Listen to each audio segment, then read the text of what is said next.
ফেরেশতারা বলল আমিন। রেগে মেগে আপনি আপনার মেয়েকে বললেন জীবনেও তোর কপালে স্বামীর ভাত জুটবে না, ফেরেশতারা আবারও বলল আমিন।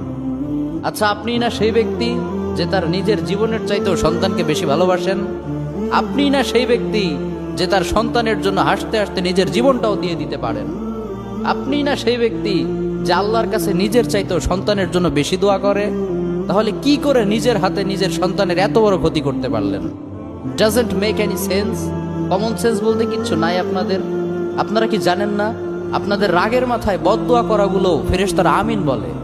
দাওয়াতুল ওয়ালিদ আলা ওয়ালাদি, বাবা মা তার সন্তানের জন্য যেই দোয়া করে সেটা ভালো হোক কিংবা বদদোয়া হোক, আল্লাহ সেটাই কবুল করে নেয়। এজন্য খবরদার, নেভার কার্স ইউর চিলড্রেন।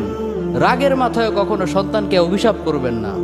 খুব বেশি রাগ উঠে গেলে তার জন্য উল্টা ভালো দোয়া করেন। কাবা শরীফের একজন ইমাম আছে, ইমাম আল কালবানি, তার মায়ের যখন